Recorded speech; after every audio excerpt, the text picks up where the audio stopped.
Good morning, Acharya ji. Yeah, good Namaskar. morning. Good morning, everybody. Let's start our Monday class, Shiv Puran, with some prayers. Om Guru Brahma, Guru Vishnu, Guru Devo Maheshwara, Guru Sakshat Parabrahma, Tasmai Shri Guruve Namaha. Om Bhur Bhavaswaha, Tatsavitra Varenayam, Bhargo Devasya Dhimahi, Dhiyo Yo Naha Prachodayat.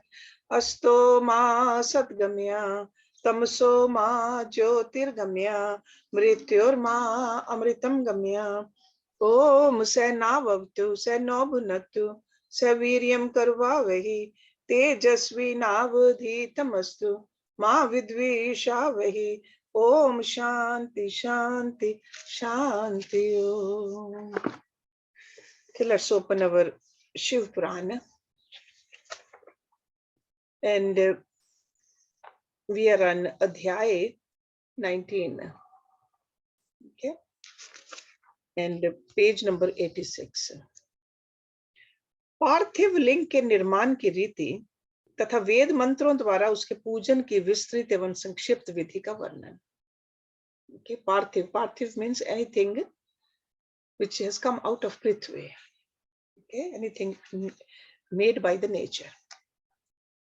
तदंतर पार्थिव लिंग की श्रेष्ठता तथा महिमा का वर्णन करके सूत जी कहते हैं, महर्षियों, अब मैं वैदिक कर्म के प्रति श्रद्धा भक्ति रखने वाले लोगों के लिए वेद उक्त मार्ग से ही पार्थिव पूजा की पद्धति का वर्णन करता हूँ.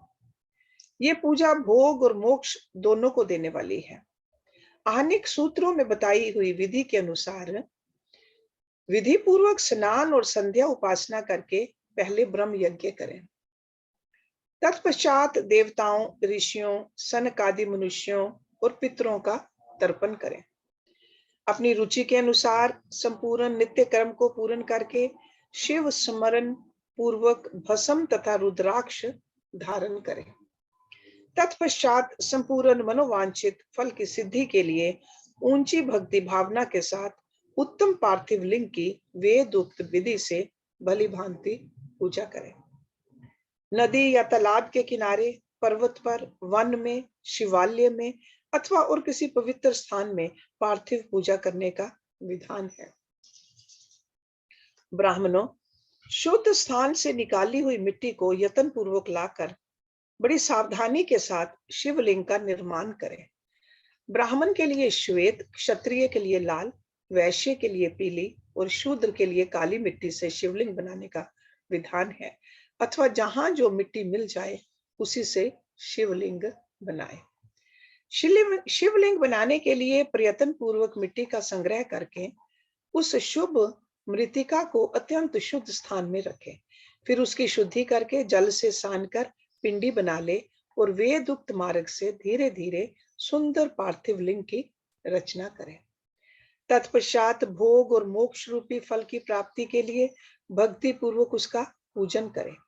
उस पार्थिव लिंग के पूजन की जो विधि है उसे मैं विधान पूर्वक बता रहा हूं. तुम सब लोग सुनो. ओम नमः शिवाय इस मंत्र का उच्चारण करते हुए समस्त पूजन सामग्री का प्रोक्षण करें, उस पर जल छिड़के. सो प्रोक्षण करने का मतलब है जल छिड़कना. इसके बाद भूर से इत्यादि मंत्र से क्षेत्र सिद्धि करे. And all these mantras are given in the footnotes. And ये मंत्र from यजुर्वेद से हैं. क्षेत्र सिद्धि करे, फिर आपो अस्मान इस मंत्र से जल का संस्कार करें. इसके बाद नमस्ते रुद्र इस मंत्र से सफाटिका बंद स्फटिक शिला का घेरा बनाने की बात कही गई है. नमः शंभवाय इस मंत्र से क्षेत्र शुद्धि और पंचामृत का प्रोक्षण करें. तत्पश्चात शिव भगत पुरुष नमः पूर्वक नील ग्रीवाय मंत्र से शिवलिंग की उत्तम प्रतिष्ठा करें. मंत्र से शिवलिंग की इसके बाद वैदिक रीति से पूजन कर्म करने वाला उपासक भक्ति पूर्वक एतते रुद्रः वस इस मंत्र से रमणीय आसन दे. मां नो महानतम इस मंत्र से वाहन करे। या ते रुद्र इस मंत्र से भगवान शिव को आसन पर समासीन करे। या मीशु इस मंत्र से शिव के अंगों में न्यास करे। न्यास क्या होता है? When we touch with the mantra different parts of the body. न्यास। अध्यवोचत इस मंत्र से प्रेम पूर्वक अधिवासन करे। असौ यस्ताम्रो इस मंत्र से शिवलिंग में इष्ट देवता शिव का न्यास करे। असौ यो अवस्पते इस मंत्र से उपसर्पण देवता के समीप गमन करे। इसके बाद नमोस्ते नीलग्रीवाय इस मंत्र से इष्ट देव को पाद्य समर्पित करे। रुद्र गायत्री से अर्घ दे। त्र्यंबक मंत्र से आचमन कराए। पया पृथिव्या इस मंत्र से दुग्ध स्थान कराए। दधि करावनो इस मंत्र से दधि स्थान कराए। दधि, दधि मीन्स दही, योगर्ट, दैट्स कॉल्ड दधि। घृतम घृत पावहा इस मंत्र से घृत स्नान कराए। मधुवाता मधु नक्तम मधु मानो इन 3 ऋचाओं से मधु स्नान और शक्र स्नान कराए। इन दुग्ध आदि 5 वस्तुओं को पंचामृत कहते हैं। See, all of this is done when we do the Ganesh Puja also. To give the seed, to offer all these things with all the mantras. So over here, because this is a Shiv Purana, so इसलिए शिवलिंग के साथ the same kind of a puja. अथवा पाद्य समर्पण के लिए कहे गए नमो अस्तु नीलग्रीवाय इत्यादि मंत्र द्वारा पंचामृत से स्नान कराए। तदंतर मां नस्तोके इस मंत्र से प्रेम पूर्वक भगवान शिव को कटिबंध करधनी अर्पित करें। नमो धृष्णवे इस मंत्र का उच्चारण करके आराध्य देवता को उत्तरीय धारण कराए। या ते हेति इत्यादि 4 ऋचाओं को पढ़कर वेदज्ञ भक्त प्रेम से विधि पूर्वक भगवान शिव के लिए वस्त्र यज्ञोपवीत समर्पित करें। इसके बाद नमा शुभ्या इत्यादि मंत्र को पढ़कर शुद्ध बुद्धि वाला भगत पुरुष भगवान को प्रेम पूर्वक गंध सुगंधित चंदन एवं रोली चढ़ाए। नमस्त क्षभ्यो इस मंत्र से अक्षत अर्पित करें। अक्षत, अक्षत is those rice covered with the turmeric. Those are called अक्षत। नमः पार्याय इस मंत्र से फूल चढ़ाए। नमः परनाय इस मंत्र से बिल्व पत्र समर्पित करें। नमः कपर्दिनेच इत्यादि मंत्र से विधि पूर्वक धूप दे। नमः आश्वे इस ऋचा से शास्त्रोक्त विधि के अनुसार दीप निवेदन करे।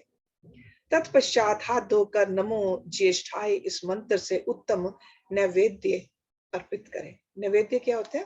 जिसको हम प्रसाद कहते हैं, something to eat and to offer. फिर पूर्वोक्त त्र्यंबक मंत्र से आचमन कराए। इमा रुद्राय इस ऋचा से फल समर्पण करे। फिर नमो व्रज्याय इस मंत्र से भगवान शिव को अपना सब कुछ समर्पित करते। तदंतर मां नो महानतम तथा मां नस्तो के इस पूर्वोक्त 2 मंत्रों द्वारा केवल अक्षतों से 11 रुद्रों का पूजन करे। फिर हिरण्य गर्भ इत्यादि मंत्र से जो 3 ऋचाओं के रूप में पठित हैं दक्षिणा चढ़ाए। देवस्येत्वा इस मंत्र से विद्वान पुरुष आराध्य देव का अभिषेक करे। दीप के लिए बताए हुए नम आश्वे इत्यादि मंत्र से भगवान शिव की निराजना आरती करे। तत्पश्चात इमा रुद्राय इत्यादि 3 ऋचाओं से भक्ति पूर्वक रुद्र देव को पुष्पांजलि अर्पित करे। मां नो महानतम इस मंत्र से विज्ञ उपासक पूजनीय देवता की परिक्रमा करे। फिर उत्तम बुद्धि वाला उपासक मां नस्तो के इस मंत्र से भगवान को साष्टांग प्रणाम करे। एशते इस मंत्र से शिव मुद्रा का प्रदर्शन करे। यतो यतः इस मंत्र से अभ्य नामक मुद्रा का, त्र्यंबक मंत्र से ज्ञान नामक मुद्रा का तथा नमः सेना इत्यादि मंत्र से महामुद्रा का प्रदर्शन करें। नमो गोभ्या इस ऋचा द्वारा धेनु मुद्रा दिखाए। इस तरह 5 मुद्राओं का प्रदर्शन करके शिव संबंधी मंत्रों का जप करें अथवा वेदज्ञ पुरुष शतरुद्रीय मंत्र की आवृत्ति करें। तत्पश्चात वेदज्ञ पुरुष पंचांग पाठ करे, तदंतर देवा गातु इत्यादि मंत्र से भगवान शंकर का विसर्जन करें। इस प्रकार शिव पूजा की वैदिक विधि का विस्तार से प्रतिपादन किया गया। So it's like in detail how to do the Shiv पूजा और शिवलिंग पूजा। महर्षियों, अब संक्षेप से भी पार्थिव पूजन की वैदिक विधि का वर्णन सुनो। सद्यो जात, इस ऋचा से पार्थिव लिंग बनाने के लिए मिट्टी ले आए, वाम देवाय इत्यादि मंत्र पढ़कर उसमें जल डाले। जब मिट्टी सनकर तैयार हो जाए तब अधोर मंत्र से लिंग निर्माण करे। फिर तत्पुरुषाय इस मंत्र से विधिवत उसमें भगवान शिव का आवाहन करें। तदंतर ईशान मंत्र से भगवान शिव को वेदी पर स्थापित करें। इनके सिवाय अन्य सब विधानों को भी शुद्ध बुद्धि वाला उपासक संक्षेप से ही संपन्न करे। So whether you want to do it in a संक्षेप or whether you want to do it in a detail, both the vidhis are given. इनके सिवाय अन्य सब विधानों को भी शुद्ध बुद्धि वाला उपासक संक्षेप से ही संपन्न करे। इसके बाद विद्वान पुरुष पंचाक्षर मंत्र से अथवा गुरु के दिए हुए अन्य किसी शिव संबंधी मंत्र से 16 उपचारों द्वारा विधिवत पूजन करे, अथवा भवाय भवनाशाय महादेवाय धीमहि उग्राय उग्रनाशाय शर्वाय शशि मौलिने, इन मंत्र द्वारा विद्वान उपासक भगवान शंकर की पूजा करें। वह भ्रम छोड़कर उत्तम भाव भक्ति से शिव की आराधना करें, क्योंकि भगवान शिव भक्ति से ही मनोवांछित फल देते हैं।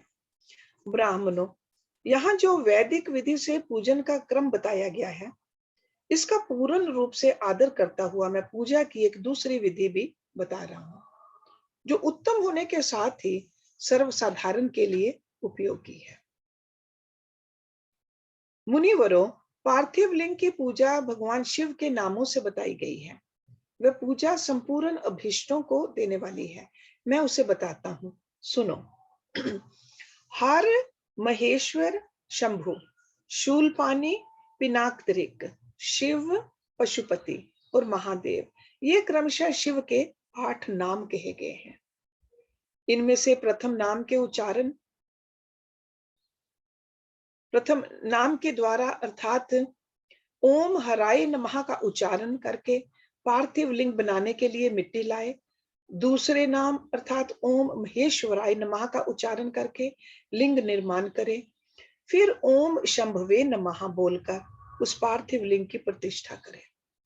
तत्पश्चात ओम शूलपाण्ये नमः कहकर उस पार्थिव लिंग में भगवान शिव का आवाहन करें। ओम पिनाक दृश्य नमः कहकर उस शिवलिंग को नहलाए। ओम शिवाय नमः बोलकर उसकी पूजा करें। फिर ओम पशुपते नमः कहकर क्षमा प्रार्थना करें और अंत में ओम महादेवाय नमः कहकर आराध्य देव का विसर्जन करते हैं। प्रत्येक नाम के आदि में ओमकार और अंत में चतुर्थी विभक्ति के साथ नमः पद लगाकर बड़े आनंद और भक्ति भाव से पूजन संबंधी सारे कार्य करने चाहिए।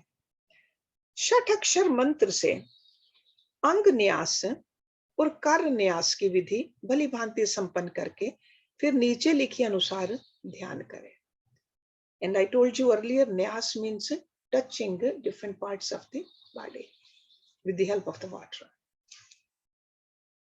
जो कैलाश पर्वत पर एक सुंदर सिंहासन के मध्य भाग में विराजमान है, जिनके वाम भाग में भगवती उमा उनसे सट कर बैठी हुई है, सनक सनंदन आदि भगत जन जिनकी पूजा कर रहे हैं, तथा जो भक्तों के दुख रूपी दावानल को नष्ट कर देने वाले अप्रमेय शक्तिशाली ईश्वर हैं।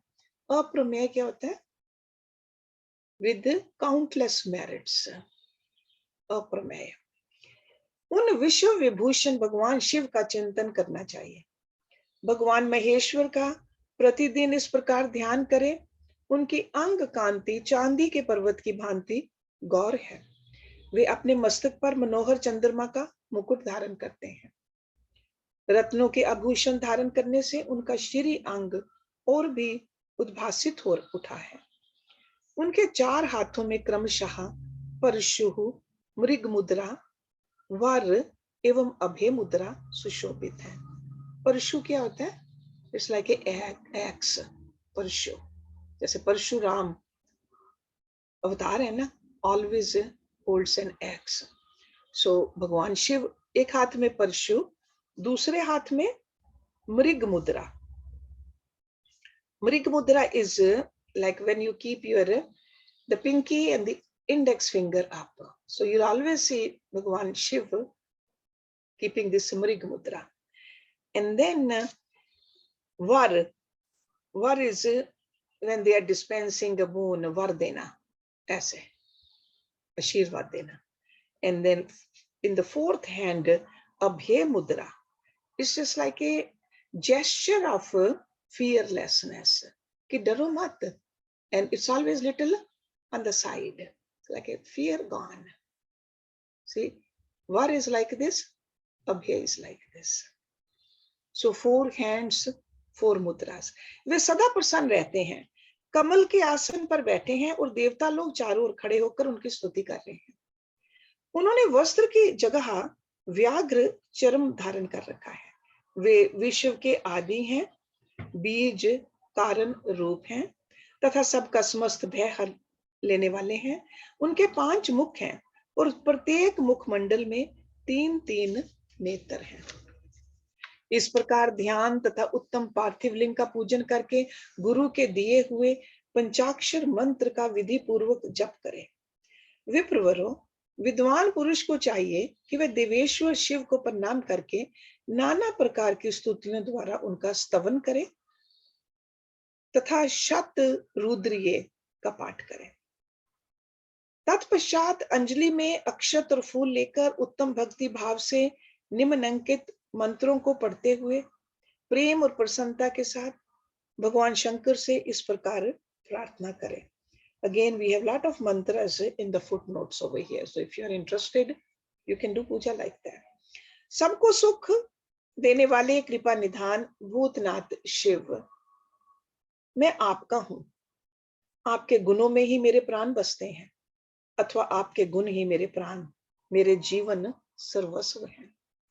मेरा चित्त सदा आपके ही चिंतन में लगा हुआ है, ये जानकर मुझ पर प्रसन्न होइए। कृपा कीजिए शंकर, मैंने अनजान में अथवा जानबूझकर यदि कभी आपका जप और पूजन आदि किया हो तो आपकी कृपा से वह सफल हो जाए। गौरीनाथ, मैं आधुनिक युग का महान पापी हूँ, पतित हूँ और आप सदा से ही परम महान पतित पावन हैं। इस बात का विचार करके आप जैसा चाहें वैसा करें। महादेव, सदा शिव, वेदों पुराणों नाना प्रकार के शास्त्रीय सिद्धांतों और विभिन्न मरीषियों ने भी अब तक आपको पूर्ण रूप से नहीं जाना है, फिर मैं कैसे जान सकता हूँ? महेश्वर, मैं जैसा हूं वैसा ही उसी रूप में संपूर्ण भाव से आपका हूं, आपके आश्रित हूं, इसलिए आपसे रक्षा पाने के योग्य हूं। So this is like a surrendering to God. परमेश्वर, आप मुझ पर प्रसन्न होइए। मुने इस प्रकार प्रार्थना करके हाथ में लिए हुए अक्षत और पुष्प को भगवान शिव के ऊपर चढ़ाकर उन शंभु देव को भक्ति भाव से विधि पूर्वक साष्टांग प्रणाम करे। तदंतर शुद्ध बुद्धि वाला उपासक शास्त्र विधि से इष्ट देव की परिक्रमा करे। फिर श्रद्धा पूर्वक स्तुतियों द्वारा देवेश्वर शिव की स्तुति करे। इसके बाद गला बजाकर गले से अव्यक्त शब्द का उच्चारण करके पवित्र एवं विनीत चित्त वाला साधक पर भगवान को प्रणाम करे। फिर आदर पूर्वक विज्ञप्ति करे और उसके बाद विसर्जन। मुनिवरों, इस प्रकार विधि पूर्वक पार्थिव पूजा बताई गई। वह भोग और मोक्ष देने वाली तथा भगवान शिव के प्रति भक्ति भाव को बढ़ाने वाली है। So lot of details in there. So the people who do the Karam Kand, they follow this. So that's why in these Purans, there's a lot of details given. So whether we want to follow it, up to us. But main thing is surrender and Shuddha Buddhi.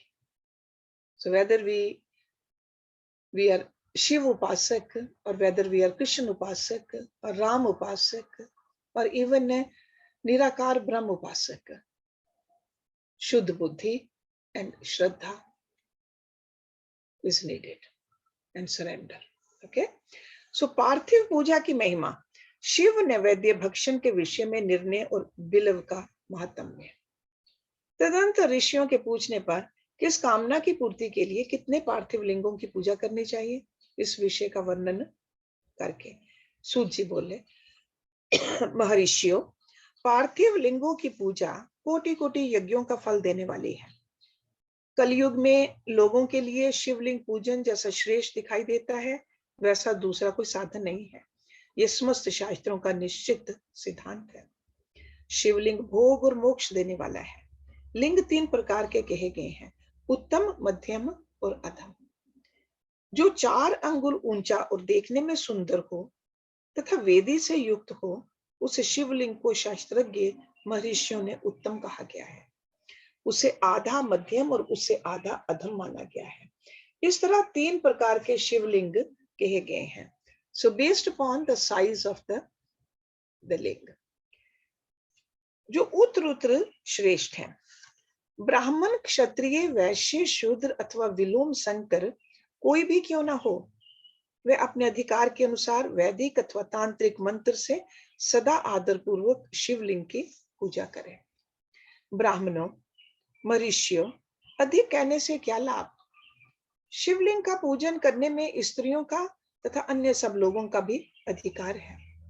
द्विजों के लिए वैदिक पद्धति से ही शिवलिंग की पूजा करना श्रेष्ठ है, परंतु अन्य लोगों के लिए वैदिक मार्ग से पूजा करने की सम्मति नहीं है। वेदज्ञ द्विजों को वैदिक मार्ग से ही पूजन करना चाहिए, अन्य मार्ग से नहीं। ये भगवान शिव का कथन है। दधीची और गौतम आदि के शाप से जिनका चित्त दग्ध हो गया है, उन द्विजों की वैदिक कर्म में श्रद्धा नहीं होती। जो मनुष्य वेदों और स्मृतियों में किए हुए सत्कर्मों की अवहेलना करके दूसरे कर्म को करने लगता है, उसका मनोरथ कभी सफल नहीं होता। इस प्रकार विधि पूर्वक भगवान शंकर का नैवेद्य अंत पूजन करके उनकी त्रिभुवन में 8 मूर्तियों का भी वहीं पूजन करें। नैवेद्य अंत means say at the end we offer the prasad, that's a नैवेद्य अंत। पृथ्वी, जल, अग्नि, वायु, आकाश, सूर्य, चंद्रमा तथा यजमान, ये भगवान शंकर की 8 मूर्तियां कही गई हैं। इन मूर्तियों के साथ शर्व, भव, रुद्र, उग्र, भीम, ईश्वर, महादेव और पशुपति, इन नामों की भी अर्चना करें। तदंतर चंदन, अक्षत और बिल्व पत्र लेकर वहां ईशान आदि के क्रम से भगवान शिव के परिवार का उत्तम भक्ति भाव से पूजन करें। ईशान, नंदी, चंड, महाकाल, भृंगी, वृष, स्कंद, कपदीश्वर, सोम तथा शुक्र, ये 10 शिव के परिवार हैं, जो क्रमशः ईशान आदि 10 दिशाओं में पूजनीय है। तत्पश्चात भगवान शिव के समक्ष वीरभद्र का और पीछे कीर्ति मुख का पूजन करके विधि पूर्वक 11 रुद्रों की पूजा करें। इसके बाद पंचाक्षर मंत्र का जप करके शत रुद्रीय स्तोत्र का, नाना प्रकार की स्तुतियों का तथा शिव पंचांग का पाठ करें। तत्पश्चात परिक्रमा और नमस्कार करके शिवलिंग का विसर्जन करें। इस प्रकार मैंने शिव पूजन की संपूर्ण विधि का आदर पूर्वक वर्णन किया। रात्रि में देव कार्य को सदा उत्तर अभिमुख होकर ही करना चाहिए। इसी प्रकार शिव पूजन भी पवित्र भाव से सदा उत्तर विमुख होकर ही करना उचित है। जहां शिवलिंग स्थापित हो, उससे पूर्व दिशा का आश्रय लेकर नहीं बैठना या खड़ा होना चाहिए, क्योंकि वह दिशा भगवान शिव के आगे या सामने पड़ती है। इष्ट देव का सामना रोकना ठीक नहीं।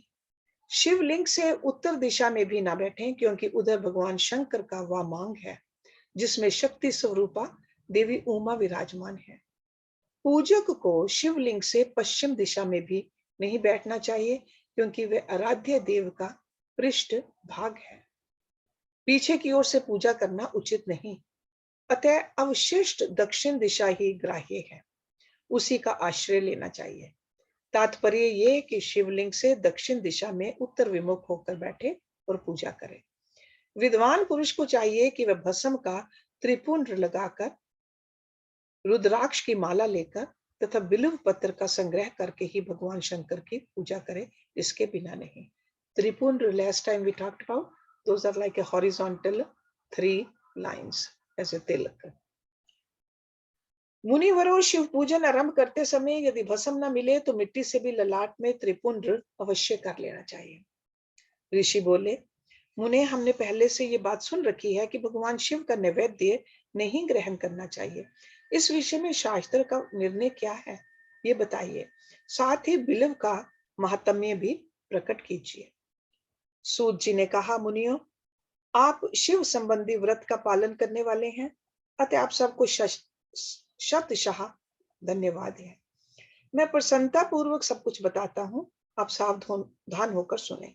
जो भगवान शिव का भगत है, बाहर भीतर से पवित्र और शुद्ध है, उत्तम व्रत का पालन करने वाला तथा दृढ़ निश्चय से युक्त है, वह शिव नैवेद्य का अवश्य भक्षण करे। भक्षण मीन्स खाना, लेना, लेकर खाना। वह शिव नैवेद्य का अवश्य भक्षण करे। भगवान शिव का नैवेद्य अग्राह्य है, इस भावना को मन से निकाल दे। शिव के नैवेद्य को देख लेने मात्र से भी सारे पाप दूर भाग जाते हैं। उनको खा लेने पर तो करोड़ों पुण्य अपने भीतर आ जाते हैं। आए हुए शिव नैवेद्य को सिर झुकाकर प्रसन्नता के साथ ग्रहण करें और प्रयत्न करके शिव स्मरण पूर्वक उसका भक्षण करें।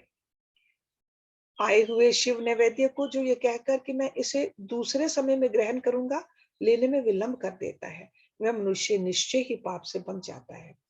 जिसने शिव की दीक्षा ली हो, उस शिव भगत के लिए ये शिव नैवेद्य अवश्य भक्षणीय है, ऐसा कहा जाता है।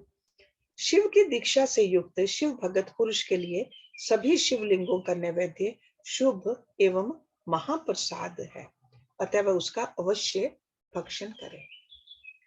परंतु जो अन्य देवताओं की दीक्षा से युक्त हैं और शिव भक्ति में भी मन को लगाए हुए हैं, उनके लिए शिव नैवेद्य भक्षण के विषय में क्या निर्णय है, इसे आप लोग प्रेम पूर्वक सुने।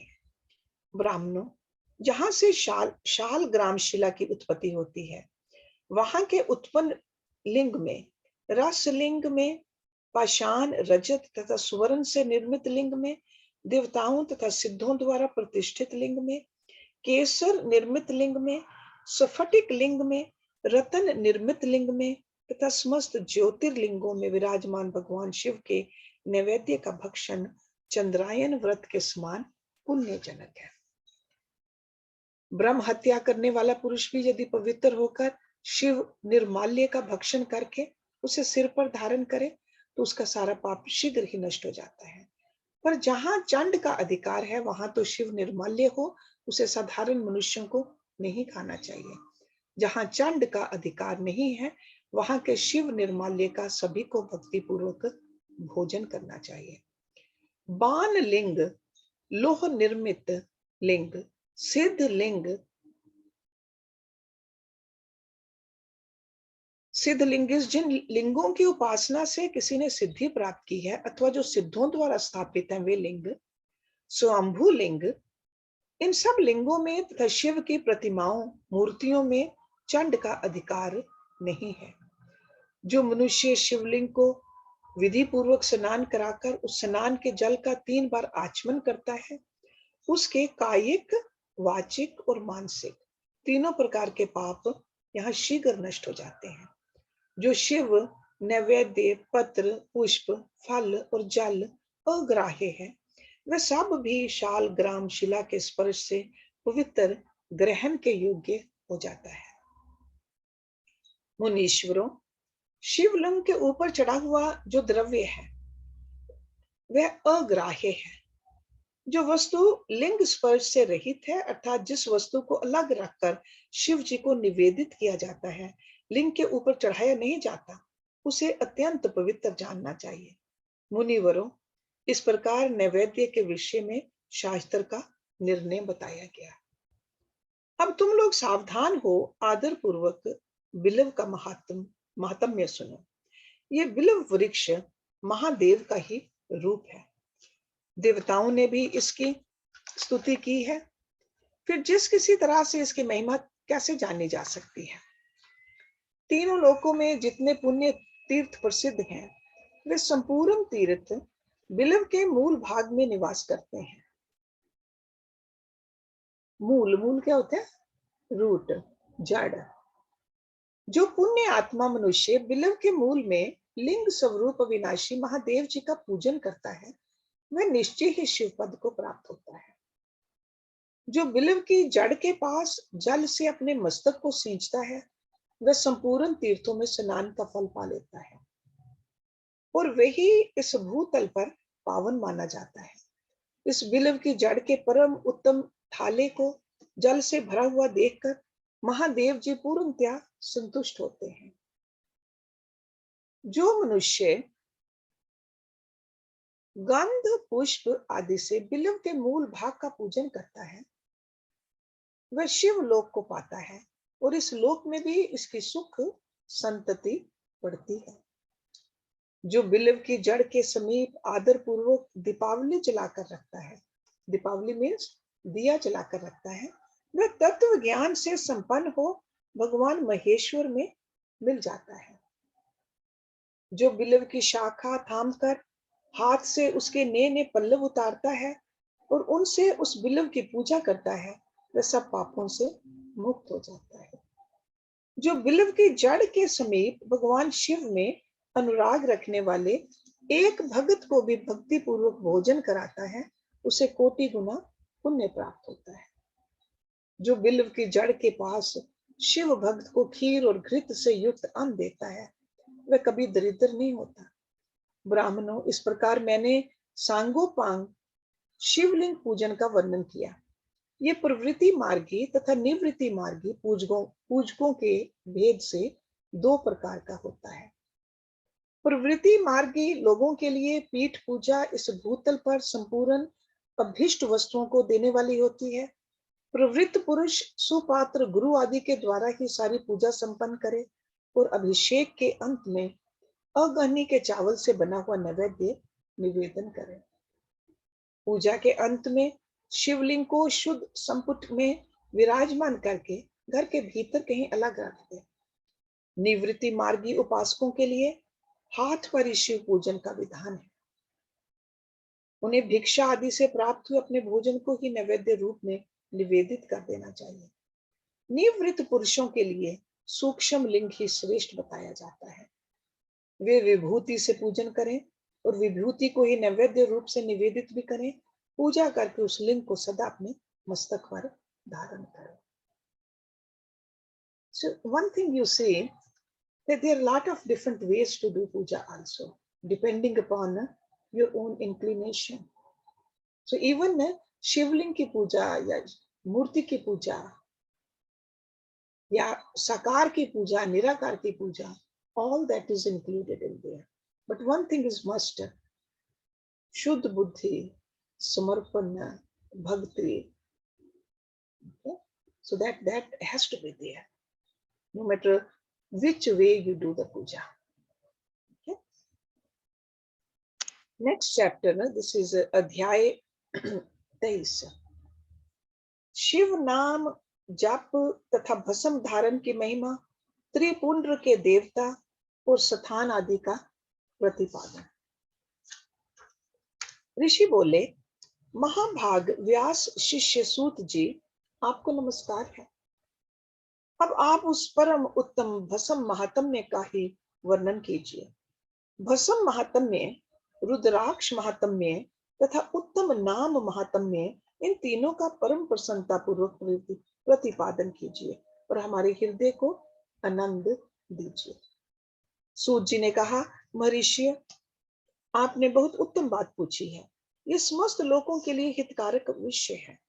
जो लोग भगवान शिव की उपासना करते हैं, वे धन्य हैं, कृतार्थ हैं। उनका देह धारण सफल है तथा उनके समस्त कुल का उद्धार हो गया। जिनके मुख में भगवान शिव का नाम है, जो अपने मुख से सदा शिव और शिव इत्यादि नामों का उच्चारण करते रहते हैं, पाप उनका उसी तरह स्पर्श नहीं करते जैसे खदिर वृक्ष के अंगार को छूने का साहस कोई भी प्राणी नहीं कर सकते। हे शिव, श्री शिव, आपको नमस्कार है। ओम शिवाय नमः तुभ्यम। ऐसी बात जब मुंह से निकलती है तब वह मुख समस्त पापों का विनाश करने वाला पावन तीर्थ बन जाता है। जो मनुष्य प्रसन्नता पूर्वक उस मुख का दर्शन करता है उसे निश्चय ही तीर्थ सेवन जनित फल प्राप्त होता है। ब्राह्मणों, शिव का नाम, विभूति तथा रुद्राक्ष ये तीनों त्रिवेणी के समान परम पुण्य में जाने गए हैं। जहां ये तीनों शुभतर वस्तुएं सर्वदा रहती हैं उसके दर्शन मात्र से मनुष्य त्रिवेणी स्नान का फल पा लेता है। भगवान शिव का नाम गंगा है, विभूति यमुना मानी गई है तथा रुद्राक्ष को सरस्वती कहा गया है। इन तीनों की संयुक्त त्रिवेणी समस्त पापों का नाश करने वाली है। श्रेष्ठ ब्राह्मणों, इन तीनों की महिमा को सद विलक्षण भगवान महेश्वर के बिना दूसरा कौन भली भांति जानता है। इस ब्रह्मांड में जो कुछ है वह सब तो केवल महेश्वर ही जानते हैं। विप्रगण ने अपने श्रद्धा भक्ति के अनुसार संक्षेप से भगवान नामों की महिमा का कुछ वर्णन करता हूं, तुम सब लोग प्रेम पूर्वक सुनो। ये नाम महात्म्य समस्त पापों को हर लेने वाला सर्वोत्तम साधन है। शिव इस नाम रूपी दावानल से महान पातक रूपी पर्वत अनायास ही भस्म हो जाता है। ये सत्य है, इसमें संशय नहीं है। शौनक, पाप मूलक जो नाना प्रकार के दुख हैं वे एकमात्र शिव नाम से ही नष्ट होने वाले हैं। दूसरे साधनों से संपूर्ण यत्न करने पर भी पूर्णतः नष्ट नहीं होते। जो मनुष्य इस भूतल पर सदा भगवान शिव के नामों के जप में ही लगा हुआ है वह वेदों का ज्ञाता है, वह पुण्य आत्मा है, वह धन्यवाद का पात्र है तथा वह विद्वान माना गया है। मुने, जिनका शिव नाम जप में विश्वास है उनके द्वारा आचरित नाना प्रकार के धर्म तत्काल फल देने के लिए उत्सुक हो जाते हैं। महर्षि, भगवान शिव के नाम से जितने पाप नष्ट होते हैं उतने पाप मनुष्य इस भूतल पर कर नहीं सकते। जो शिव नाम रूपी नौका पर आरूढ़ हो संसार रूपी समुद्र को पार करते हैं उनके जन्म मरण रूप संसार के मूलभूत वे सारे पाप निश्चय ही नष्ट हो जाते हैं। महामुने, संसार के मूलभूत पातक रूपी पादपों का शिव नाम रूपी कुठार से निश्चय ही नाश हो जाता है। जो पाप रूपी दावानल से पीड़ित हैं उन्हें शिव नाम रूपी अमृत का पान करना चाहिए। पापों के दावानल से दग्ध होने वाले लोगों को उस शिव नाम अमृत के बिना शांति नहीं मिल सकती। जो शिव नाम रूपी सुधा की वृष्टि जनित धारा में गोते लगा रहे हैं वे संसार रूपी दावानल के बीच में खड़े होने पर भी कदापि शोक के भागी नहीं होते। जिन महात्माओं के मन में शिव नाम के प्रति बड़ी भारी भक्ति है ऐसे लोगों की सहसा और सर्वथा मुक्ति होती है। मुनीश्वर, जिसने अनेक जन्मों तक तपस्या की है उसी की शिव नाम के प्रति भक्ति होती है जो समस्त पापों का नाश करने वाली है। जिसके मन में भगवान शिव के नाम के प्रति कभी खंडित न होने वाली असाधारण भक्ति प्रकट हुई है उसी के लिए मोक्ष सुलभ है, ये मेरा मत है। जो अनेक पाप करके भी भगवान शिव के नाम जप में आदर पूर्वक लग गया है वह समस्त पापों से मुक्त हो ही जाता है, इसमें संशय नहीं है। जैसे वन में दावानल से दग्ध हुए वृक्ष भस्म हो जाते हैं उसी प्रकार शिव नाम रूपी दावानल से दग्ध होकर उस समय तक के सारे पाप भस्म हो जाते हैं। शौनक, जिसके अंग नित्य भस्म लगाने से पवित्र हो गए हैं तथा जो शिव नाम जप का आदर करने लगा है वह घोर संसार सागर को भी पार कर ही लेता है। संपूर्ण वेदों का अवलोकन करके पूर्ववर्ती ऋषियों ने यही निश्चित किया है कि भगवान शिव के नाम का जप संसार सागर को पार करने के लिए सर्वोत्तम उपाय है। मुनिवरों, अधिक कहने से क्या लाभ। मैं शिव नाम के सर्व पापाहारी महात्म्य का एक ही श्लोक में वर्णन करता हूँ। भगवान शंकर के एक नाम में भी पाप हरण की जितनी शक्ति है उतना पातक मनुष्य कभी कर ही नहीं सकता। मुने, पूर्व काल में महापापी राजा इंद्रद्युम्न ने शिव नाम के प्रभाव से ही उत्तम सदगति प्राप्त की थी। इसी तरह कोई ब्राह्मणी युवती भी जो बहुत पाप कर चुकी थी शिव नाम के प्रभाव से ही उत्तम गति को प्राप्त हुई। द्विजवरों, इस प्रकार मैंने तुमसे भगवान नाम के उत्तम महात्म्य का वर्णन किया है, अब तुम भस्म का महात्म्य सुनो, जो समस्त पावन वस्तुओं को भी पावन करने वाला है। महर्षियों, भस्म संपूर्ण मंगलों को देने वाला तथा उत्तम है। उसके दो भेद बताए गए हैं, उन भेदों का मैं वर्णन करता हूं, सावधान होकर सुनो।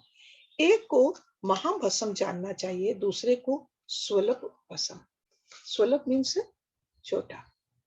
महाभस्म के भी अनेक भेद हैं, वे 3 प्रकार का कहा गया है, श्रौत, स्मारित और लौकिक। स्वल्प भस्म के भी बहुत से भेदों का वर्णन किया है।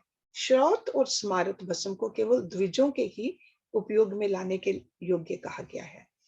तीसरा जो लौकिक भस्म है, वह अन्य सब लोगों के भी उपयोग में आ सकता है। श्रेष्ठ महर्षियों ने यह बताया है कि द्विजों को वैदिक मंत्र के उच्चारण पूर्वक भस्म धारण करना चाहिए। दूसरे लोगों के लिए बिना मंत्र के ही केवल धारण करने का विधान है। जले हुए गोबर से प्रकट होने वाला भस्म आग्नेय कहलाता है। महामुने, वह भी त्रिपुंड्र का द्रव्य है, ऐसा कहा गया है। अग्निहोत्र से उत्पन्न हुए भस्म का भी मनीषी पुरुषों को संग्रह करना चाहिए। अग्निहोत्र मीन्स जब हवन करते हैं उसकी जो एशेज होती हैं। अन्य यज्ञ से प्रकट हुआ भस्म भी त्रिपुंड धारण के काम में आ सकता है।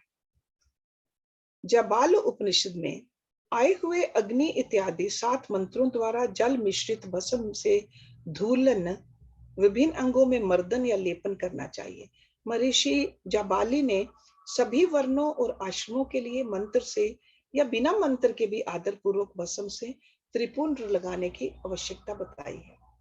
समस्त अंगों में सजल भस्म को मलना अथवा विभिन्न अंगों में तिरछा त्रिपुंड लगाना, इन कार्यों को मोक्षार्थी पुरुष प्रमाद से भी ना छोड़े, ऐसा श्रुति का आदेश है।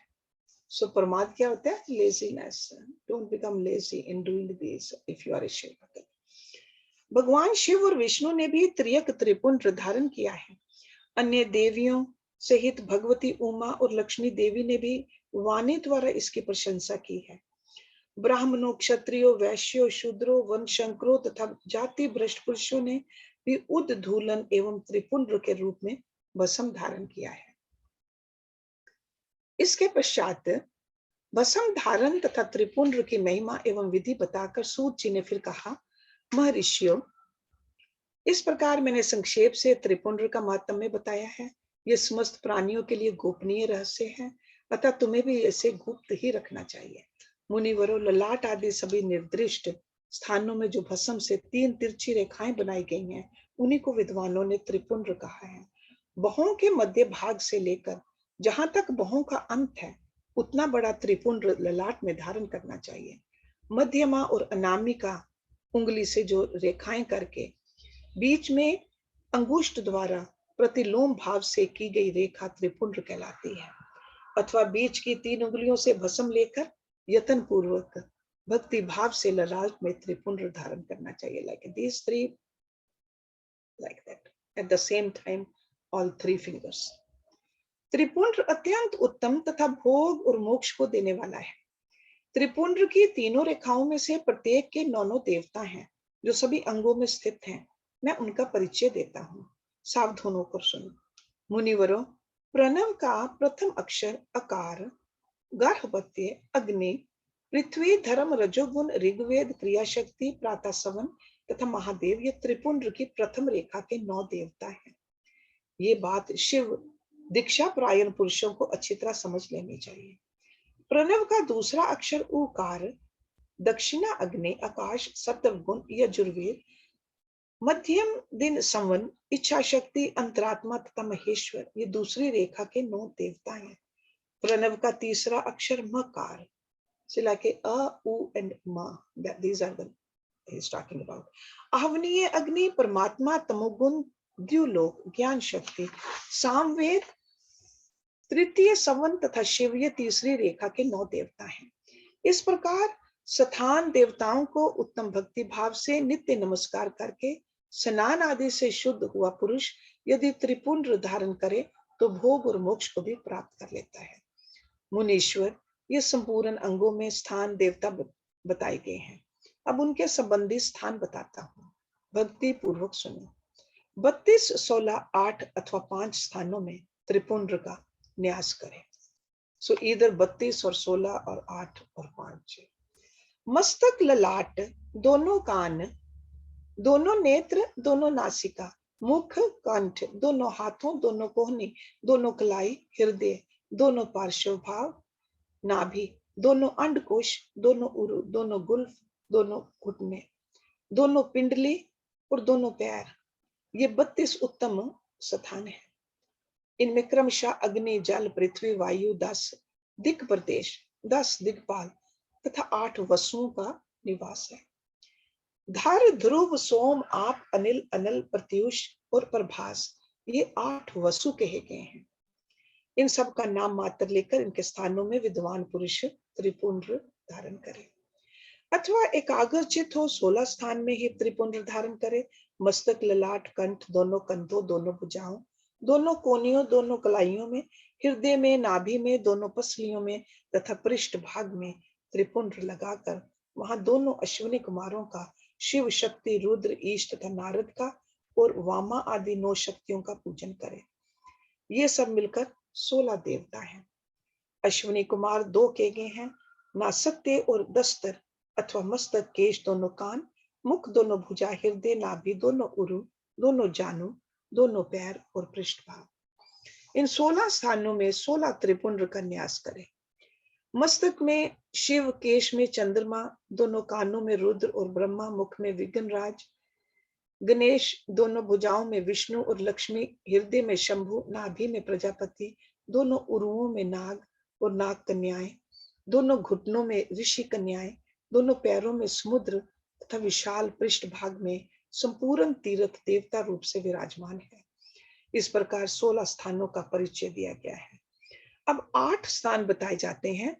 गुह स्थान, ललाट, परम उत्तम करण युगल, दोनों कंधे, हृदय और नाभि, ये 8 स्थान हैं। इनमें ब्रह्मा तथा सप्त ऋषि, ये 8 देवता बताए गए हैं। मुनीश्वरों, भस्म के स्थान को जानने वाले विद्वानों ने इस तरह 8 स्थानों का परिचय दिया है, अथवा मस्तक, दोनों भुजाएं, हृदय और नाभि। इन 5 स्थानों को भस्म वेता पुरुषों ने भस्म धारण के योग्य बताया गया।